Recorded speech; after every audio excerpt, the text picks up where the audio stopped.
Hello students. तो last class में हमने क्या किया था कि स्टार्ट किया था सर्कुलेटरी सिस्टम।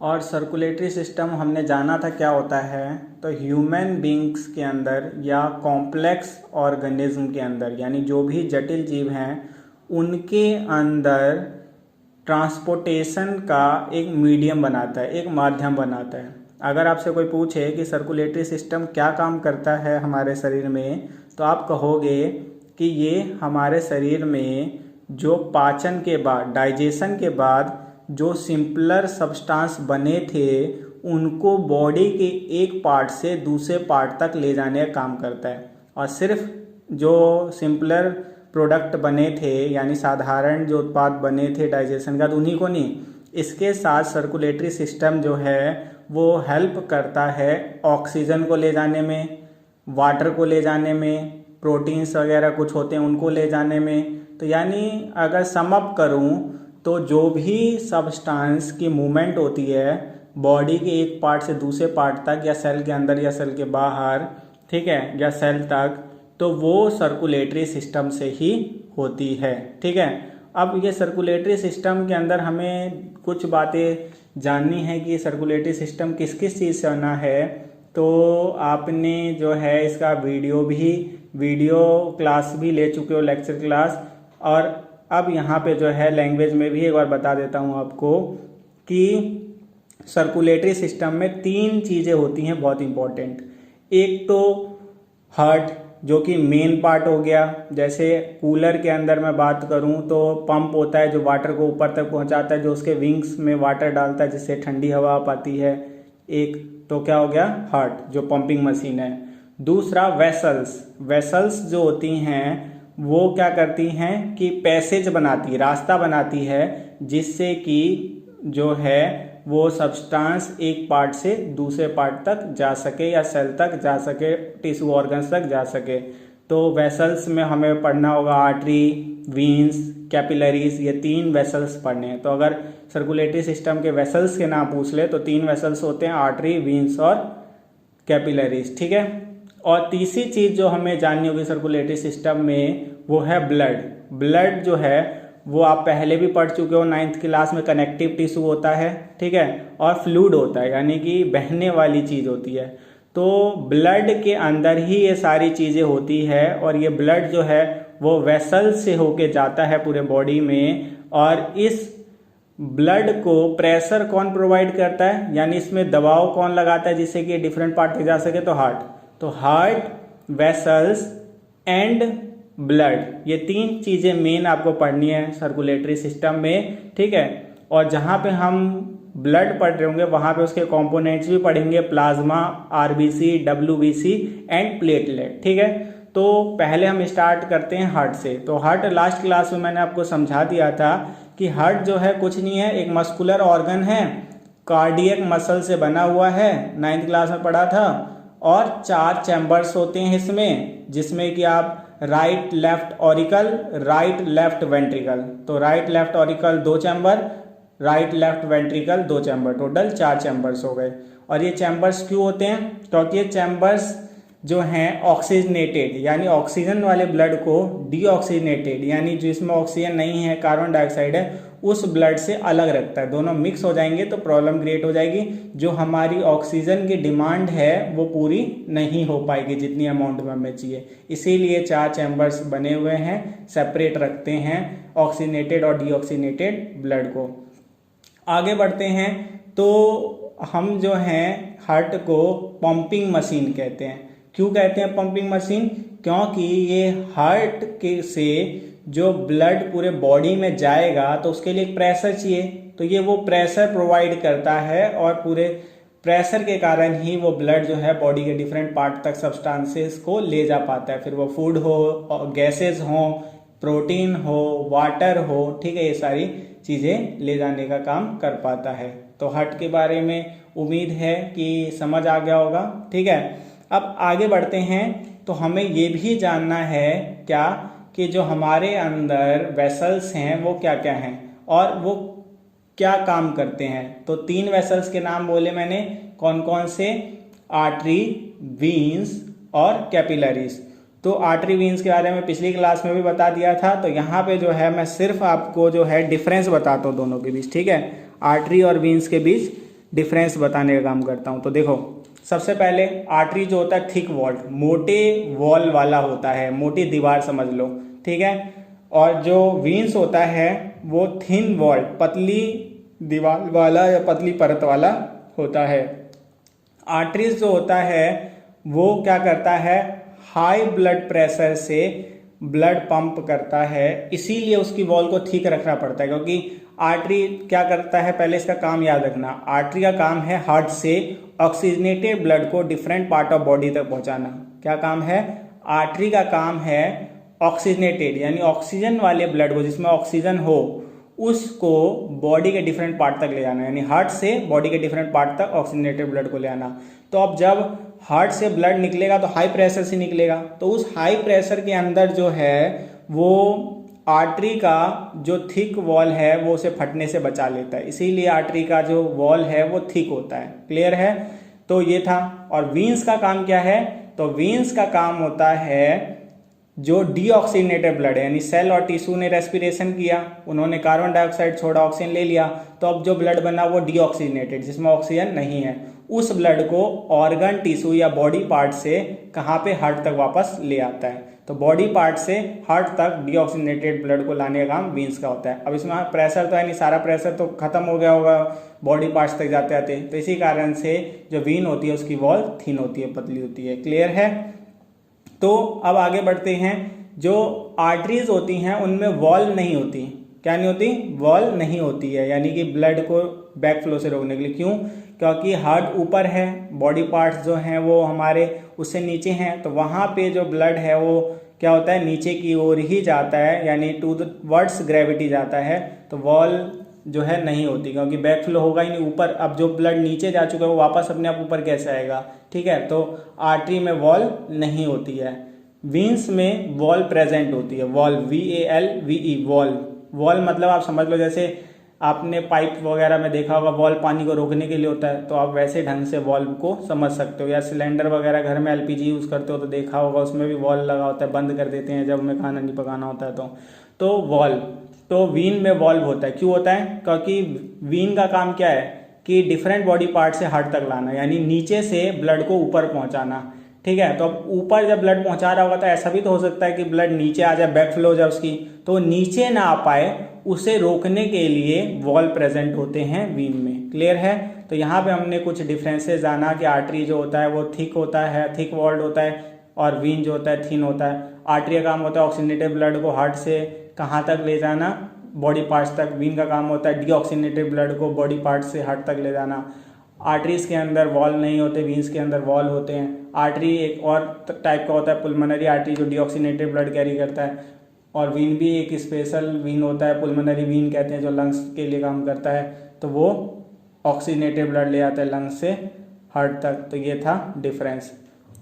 अब आगे कैपिलरीज के बारे में जानते हैं। तो कैपिलरीज जो होती है वो ब्लड वेसल्स ही होती है, सिंगल सेल्ड वॉल, उसमें एक ही सेल वॉल होती है और काफ़ी फाइन होती है वो, यानी कि जब लंग्स से जो एक्सचेंज ऑफ गैसेस होती है एटमॉस्फेयर की लंग्स में, तो वहाँ पे कैपिलरीज मिल जाती हैं। ये काफ़ी फाइन्स होती है और कह सकते हो आर्टरी और वीन से भी पतली होती है। ठीक है, तो आगे बढ़ते हैं। तो अब जो है हमें जानना है वो क्या, कि हमने वेसल्स के बारे में जान लिया, अब आते हैं ब्लड के बारे में। ठीक है, तो ब्लड जो है सबको पता है कनेक्टिव टिश्यू होता है, और यहाँ पे जो है क्या काम करेगा, सर्कुलेटरी सिस्टम में जितने भी सब्सटेंस होंगे इंक्लूडिंग गैसेस यानी ऑक्सीजन और कार्बन डाइऑक्साइड, उसे कैरी करने का काम करेगा। Which play role of carrier for various substance in the body. Blood is composed of plasma, blood cells and platelet, यानी ब्लड किसी से बना हुआ है, प्लाज्मा से, प्लेटलेट से, WBC वाइट ब्लड सेल से, रेड ब्लड सेल से। अब बात आती है प्लाज्मा क्या है। ब्लड के अंदर जो सबसे ज़्यादा कोई चीज़ है ना, वो क्या है, प्लाज्मा। यानी आप कह सकते हो टोटल ब्लड का जो 90% है, यानी 90% है, यानी कुल जितना ब्लड होगा उसका 90% जो है उसमें प्लाज्मा ही होता है। यानी वाटर वाला जो जितना पार्ट है ना, वो सारा का सारा जो होता है वो प्लाज्मा के अंदर ही आता है ब्लड के। ठीक है, तो ब्लड के अंदर सबसे ज़्यादा कोई चीज़ है तो वो प्लाज्मा है। क्लियर है? तो यहाँ पे वही कहा गया है, it is a pale coloured, पीले रंग का होता है, liquid which is mostly composed of water, blood plasma forms the matrix of the blood. तो प्लाज्मा जो होता है पीले रंग का होता है और सबसे ज़्यादा ब्लड के अंदर प्लाज्मा ही होता है और ये प्रोटीन वगैरह कैरी करने का काम करता है और पूरा वाटर इसके अंदर भरा पड़ा होता है। अब आते हैं ब्लड सेल्स के अंदर। तो ब्लड सेल्स जो हैं वो 3 हैं, कौन कौन से? RBC, WBC, platelet. तो स्टार्ट करते हैं आरबीसी से, ठीक है। और ये ऐसी चीज़ है जो आप पहले से ही पढ़ चुके हो 9th क्लास में भी, बस एक बार इसको हम क्या करेंगे ब्रीफली समझ लेते हैं। आरबीसी का मतलब होता है रेड ब्लड सेल, और रेड ब्लड सेल का नाम रेड ब्लड इसीलिए पड़ा हुआ है क्योंकि इसके अंदर होता है हेमोग्लोबिन, और हेमोग्लोबिन जो होता है वो बहुत इंपॉर्टेंट है। क्यों इंपॉर्टेंट वो भी बताता हूँ। हेमोग्लोबिन जो है एचबी से डिनोट करते हैं, पूरा हेमोग्लोबिन, ठीक है। तो हेमोग्लोबिन को हम एक और नाम से जानते हैं, रेस्पिरेटरी पिगमेंट। रेस्पिरेटरी पिगमेंट क्यों कहते हैं? क्योंकि ऑक्सीजन जो है ना, जो हम एटमॉस्फेयर से लेंगे वो सेल टिश्यू तक ऐसे ही नहीं जाएगा सीधा ऑक्सीजन के फॉर्म में, वो क्या होता है हेमोग्लोबिन के साथ बाइंड हो जाता है, ठीक है। हेमोग्लोबिन के साथ बाइंड हो जाता है और बनाता है ऑक्सी हेमोग्लोबिन, HBO, ऑक्सी, आगे हेमोग्लोबिन लगा लेना, ठीक है। तो क्या होता है कि ब्लड में जो आरबीसी होता है, आरबीसी के अंदर हेमोग्लोबिन होता है और वो रेड कलर का होता है, इसीलिए आरबीसी का नाम रेड ब्लड सेल पड़ गया है। और हेमोग्लोबिन बनता किससे? तो आयरन से। किससे? आयरन से, ठीक है। ये क्लियर है? तो आयरन से बना हुआ हेमोग्लोबिन आरबीसी के अंदर होता है, इसीलिए आरबीसी का जो नाम है वो रेड ब्लड सेल है। और ये हेमोग्लोबिन क्या काम करता है? तो ऑक्सीजन को अपने साथ बाइंड कर लेता है, ऑक्सी हेमोग्लोबिन बना के ऑक्सीजन को सेल टिश्यूज तक ले जाने का काम करता है, ठीक है। फिर वहां पे जब सेल और टिश्यू जो हैं वो ऑक्सीजन ले लेते हैं हेमोग्लोबिन से, फिर हेमोग्लोबिन अकेला हो जाता है, ठीक है, HBO के जगह HBO हो जाता है, फिर इसके साथ जुड़ जाता है CO2। उस समय पे ये बन जाता है कार्ब एमिनो हेमोग्लोबिन, तो HbNHCO, ठीक है, 2। तो यानी इसे कहते हैं carb amino haemoglobin, carb amino haemoglobin, ठीक है। तो वहां से फिर ये कार्ब एमिनो हेमोग्लोबिन जो डीऑक्सीनेटेड ब्लड भी कहलाएगा वो लेके बॉडी तक आ जाता है। तो हेमोग्लोबिन की इंपॉर्टेंस पता चल गई कि ये ऑक्सीजन को और कार्बन डाइऑक्साइड को बाइंड करके ले जाता है। ऑक्सीजन को बाइंड करता है तो ऑक्सी हेमोग्लोबिन, और कार्बन डाइऑक्साइड को बाइंड करता है तो कार्ब एमिनो हेमोग्लोबिन। तो जिसमें ऑक्सी हेमोग्लोबिन जिस ब्लड में होता है उसे कहते हैं ऑक्सीजनेटेड ब्लड, और जिसमें कार्ब एमिनो हेमोग्लोबिन होता है उसे कहते हैं डीऑक्सीजनेटेड ब्लड, याद रहेगा। और हेमोग्लोबिन को रेस्पिरेटरी पिगमेंट इसलिए कहते हैं क्योंकि गैसेस को कैरी करता है ब्लड के अंदर। तो आरबीसी क्लियर है? तो आरबीसी हेमोग्लोबिन कैरी करता है, हेमोग्लोबिन के कारण आरबीसी का नाम रेड ब्लड पड़ा, और वो आयरन पिगमेंट होता है, रेस्पिरेटरी पिगमेंट भी कहते हैं इसलिए क्योंकि वो कैरी करता है ऑक्सीजन और कार्बन डाइऑक्साइड यानी रेस्पिरेटरी गैसेस, ठीक है। तो ये क्लियर है। अब आते हैं व्हाइट ब्लड सेल पे। व्हाइट ब्लड सेल का नाम व्हाइट ब्लड सेल क्यों पड़ा है? तो क्योंकि ये कलरलेस एक तरह से होता है और स्ट्रॉ कलर कह सकते हो, और दूसरा कि ये फाइट करता है जो भी फॉरेन ऑर्गेनिज्म बाहर से कोई भी जर्म्स वगैरह हमारे बॉडी में एंटर करती है। कैसे करता है? तो इसके अंदर 2 सेल्स होते हैं, यानी WBC के अंदर 2 सेल्स होते हैं, B सेल्स और T सेल्स, 2 सेल्स होते हैं, B सेल्स और T सेल्स। तो B सेल का काम होता है एंटीबॉडी बनाना। एंटीबॉडी वो चीज़ होती है जो फाइट करेगी, ठीक है, किससे? उन जर्म से जो बाहर से आए हैं। और T सेल का काम होता है B सेल को हेल्प करना, यानी T सेल B सेल बनाती है, ठीक है, और B सेल जो है एंटीबॉडी बनाती है, और एंटीबॉडी जो है वो फाइट करती है जर्म से और हमें बचा लेती है। तो व्हाइट ब्लड सेल तो आपको पता ही है कि सोल्जर होते हैं हमारे बॉडी के, सोल्जर मतलब हमें बचाते हैं बाहर के आने वाले जर्म से। तो ये क्लियर है। और तीसरी चीज़ है प्लेटलेट। अगर कोई पूछे प्लेटलेट क्या होती है तो बता देना कि जब भी चोट लगता है तो हमारे अंदर ब्लीडिंग शुरू होती है, यानी हम इंजर्ड होते हैं, मान लो कट लग गया, नाइफ से सब्जी वगैरह काट रहे थे तो खून निकल रहा है, तो कुछ समय बाद आप देखोगे कि खून बहना बंद हो जाता है और उसके ऊपर रेडिश ब्राउन कलर की एक मोटी सी थिक लेयर आ जाती है, परत आ जाती है। तो वो किसके कारण? प्लेटलेट के कारण। अगर प्लेटलेट नहीं होता तो क्या होता, हमारा छोटा सा भी कट लगता तो वो नॉन स्टॉप ब्लीडिंग होती है, यानी खून रुकता ही नहीं कभी। तो प्लेटलेट वो काम करता है कि क्लोटिंग कर देता है ब्लड की, तो ब्लड की क्लोटिंग में हेल्प करता है या कोएगुलेशन में हेल्प करता है, उसे भरने में हेल्प करता है घाव को। याद रहेगा। तो यहाँ पे ये थी। और एक चीज़ और याद रखना, पेपर में क्वेश्चन आ जाता है कि आरबीसी की कमी से या हेमोग्लोबिन की कमी से या आयरन की कमी से कौन सी डिसीज होती है, तो एनीमिया।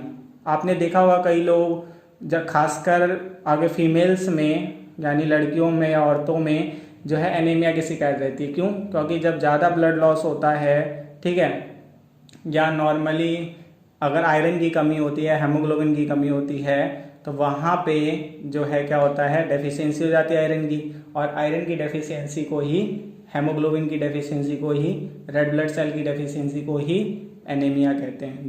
जिसके बाद की क्या होता है, थकान होती है काफ़ी, ठीक है, और नॉर्मली जो है काफ़ी चक्कर वगैरह से आने लग जाते हैं। तो ये सब याद रखना कम, ठीक है। तो आगे बढ़ते हैं। तो अब जैसा ब्लड एक फ्लूइड है, वैसे ही एक लिम्फ भी फ्लूइड होता है। जब हम बात करते हैं किसकी, सर्कुलेटरी सिस्टम के कंपोनेंट्स की, तो उसमें हमने हार्ट पढ़ा, वेसल्स पढ़े, ब्लड पढ़ा। अब एक चीज़ लिम्फ भी है, वो भी याद रखना। और इसे क्या कहते हैं, इंटरसेलुलर फ्लूइड भी कहते हैं, ठीक है, या इंटरस्टिशियल फ्लूइड भी कहते हैं। तो इंटरसेलुलर फ्लूइड या टिश्यू फ्लूइड, आप नॉर्मल भाषा में इसे टिश्यू फ्लूइड कह सकते हो, लिम्फ को टिश्यू फ्लूइड, ठीक है। तो टिश्यू फ्लूइड कहते हैं इसे। तो टिश्यू फ्लूइड इसको नाम क्यों पड़ा हुआ है, तो जब भी ये क्या होता है बताता हूँ। पूरी सर्कुलेटरी सिस्टम होती है, उसमें कई बार क्या होता है कि कुछ ब्लड जो है वो लीक हो जाता है, और वो कहाँ पे रहने लग जाता है, तो जो टिश्यूज होते हैं उनके सेल्स के बीच में। टिश्यू किससे बने होते हैं, सेल्स से बने होते हैं। तो सेल्स के बीच में, जैसे मान लो कि ये कोई क्या है, टिश्यू है, उसके अंदर सेल्स हैं, इनके बीच में होता है, तो इसीलिए इसे टिश्यू फ्लूइड भी कहते हैं। अब इसमें ब्लड से क्या डिफरेंस है, ब्लड में हेमोग्लोबिन होता है, इसमें हेमोग्लोबिन नहीं होता है। ब्लड जो होता है मेनली रेड कलर का दिखाई देता है क्योंकि उसमें आरबीसी होता है, लेकिन ये जो होता है कलरलेस होता है, ठीक है। तो याद रहेगा। और ब्लड का काम है सब कुछ ले जाना, जैसे गैसेस ले जाता है, फूड ले जाता है, ठीक है, इसके अलावा एक्सक्रीटरी प्रोडक्ट ले जाता है, लेकिन ये जो है बेसिकली फूड ले जाता है और कुछ प्रोटीन्स ले जाता है, और वो फैक्टर्स ले जाता है जो फाइट करेंगे जम्स वगैरह से। तो लिम्फ का काम यही है। तो लिम्फ याद रहेगा क्या, कि it is a similar to blood but RBC are absent, ठीक है। Lymph is formed from fluid which leaks from the blood capillary. Blood capillary से जो फ्लूइड लीक हो जाता है तो वो सेल्स के बीच में चला जाता है, तो उसी को टिश्यू फ्लूइड भी कहते हैं। This fluid is collected through lymph. तो इसको फिर कलेक्ट कौन करता है, तो लिम्फेटिक वेसल्स होते हैं, ठीक है, लिम्फेटिक सिस्टम के अंदर। तो लिम्फेटिक वेसल्स इसे कलेक्ट करते हैं, इसीलिए इसका नाम लिम्फ भी पड़ गया। मेन नाम है टिश्यू फ्लूइड क्योंकि टिश्यू के अंदर पाया जाता है, और लिम्फ नाम इसलिए पड़ा क्योंकि इसे लिम्फेटिक सिस्टम यानी लिम्फ वेसल कलेक्ट करके वापस भेज देता है नॉर्मल वेसल्स में, जिसमें कि ये फिर बॉडी में सर्कुलेट होने लग जाता है ब्लड की तरह, ठीक है। तो याद रहेगा। अब अगला टॉपिक जो उठता है कि सर्कुलेशन जो होती है ना, वो कहा जाता है हमारे बॉडी में डबल सर्कुलेशन। हमें कैसी सर्कुलेशन होती है, डबल।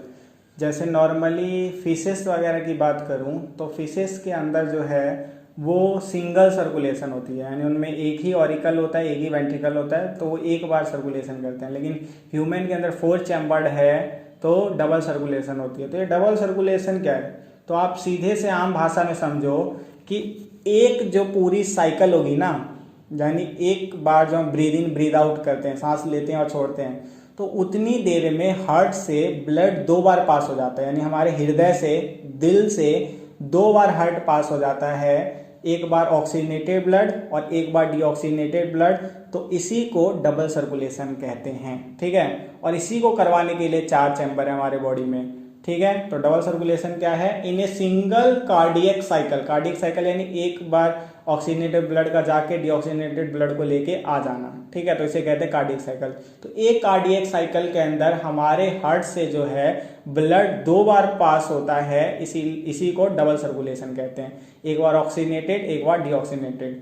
तो ये डबल सर्कुलेशन के नाम भी है, ठीक है। अगर कोई पूछ ले डबल सर्कुलेशन में कौन कौन सा होता है, तो एक पुल्मोनरी सर्कुलेशन होता है, पुल्मोनरी सर्कुलेशन, ठीक है। और दूसरा सिस्टमैटिक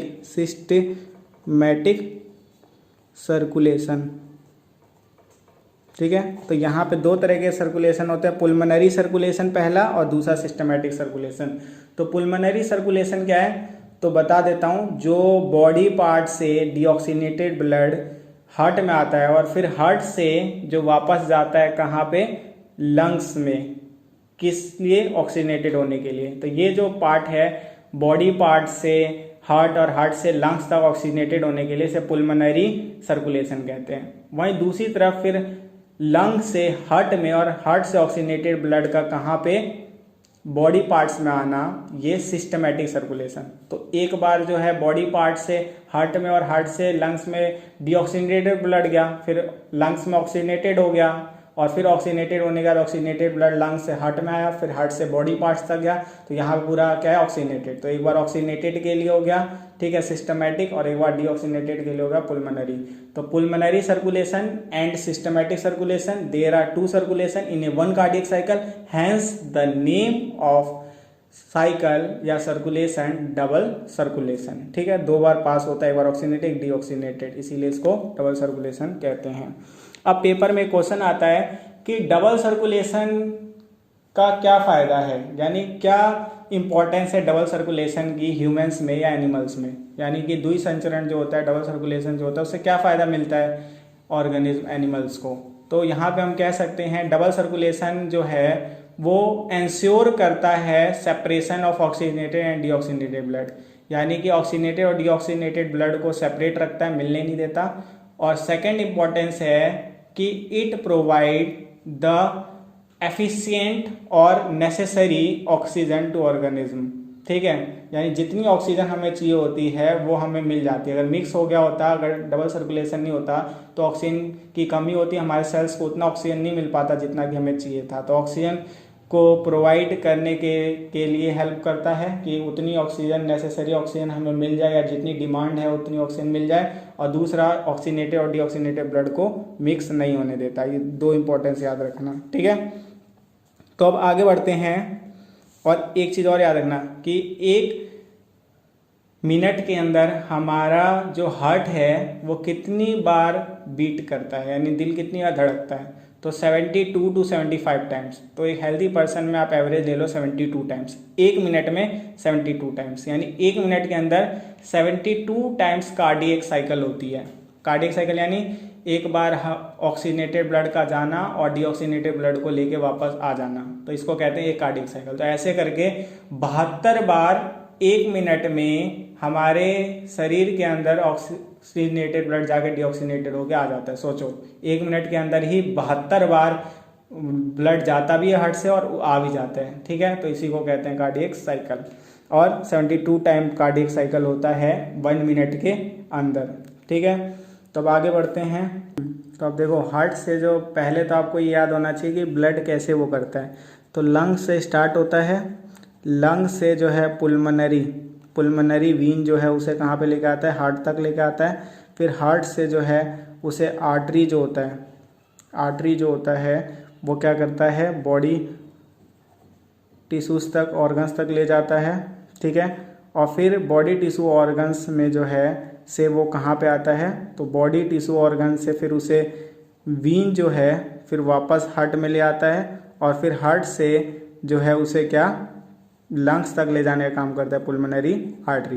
तो देखो, लंग से पुल्मोनरी वीन जो है वो ब्लड को हार्ट में लाता है, हार्ट से आर्टरी जो है उसे बॉडी पार्ट्स तक ले जाता है, फिर जो वीन है वो बॉडी पार्ट से ब्लड को जो है वो तक ले जाते हैं, और फिर हार्ट से। तो इसको आप ऐसे समझ सकते हो, एरो। ठीक है, इसके बाद ये जो है वापस हार्ट, और हार्ट से फिर ये रहा।